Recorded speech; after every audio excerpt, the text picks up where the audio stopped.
Share ko lang, may mga sasakyan diyan na medyo may kaedaran na yung battery. Kaya sa amin, 5 years na ang aming battery. Kanina lang nakialaman ko sira na, yung paandarin ko siya. Ayan na kahit anong click-click ko diyan, tinuturo ko na nag-aaraw na yung ano ng battery niya. Kahit anong susi ko, ayaw, namamatay. Kaya dito ko masubukan yung binili ko sa online na Jumpstart. Yung tawag nila nga power bank. Maliit lang ito. Yan, try ko to kung kaya niya pandarin yung Innova. Battery kasi namin ano to 5 years na. Ngayon na nagsira. Siguro sira na talaga dahil abot na sa ng 5 years. Kaya kailangan na bumili ng bago. Kaya tinawag ko ng anak ko dyan. Videohan ako. Yung mga alaga namin. Nandyan pa. Kaya, kasi nakikita ko to sa online Kaya bumili rin ako. For emergency kung kaya. Ngayon itry ko. Kaya pandarin yung Innova namin. 2.8.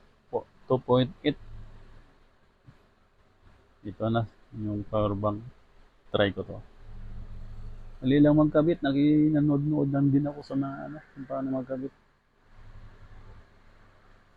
Ikabit mo lang yung positive sa positive. Saka yung negative, hindi ko pinabit sa battery. Doon pinabit sa ground niya. Kung naandar. Ayan. Kabit ko. Try ko lang to. Para to sa may mga sasakyan nga mga bago. Yung medyo matagal na yung battery. For emergency, mayroon kang na power bank magamit. Lalo na sa mga matic na hindi pwede itulak para umandar. Manual, yan pwede. Manual transmission. Mura lang to. Sa binili ko sa online. Kaya share ko lang para sa may mga sasakyan dyan na magbaon din ng ganito oras na medyo malayo yung sasakyan natin, natakbuhin, napuntahan natin, medyo malayo. Tapos, oras na may nakalimutan ka, bukas pa lang pinto, pagka umaga, ayaw na umandar, so, pwede ito. Saan gamitin? Try ko na paandarin dyan. Huwag na andar na, yun, umandar na siya. Pwede.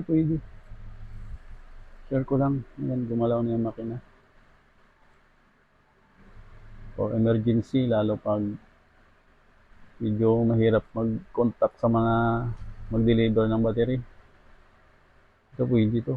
Pwede mo sa dalhin mo lang sa sasakyan mo. Pag nagamit mo na siya, pwede mo sa i-charge sa ng sasakyan, sa chargeran dyan sa mga charger sa cellphone. Pwede ito sa i-charge. Ayos. Okay. Pwede isa po emergency. Okay, may takbuhin ka ng mga malayo. Yan, pwede.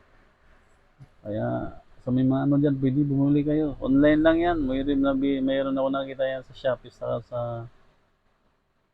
Lazada. Pwede. For emergency.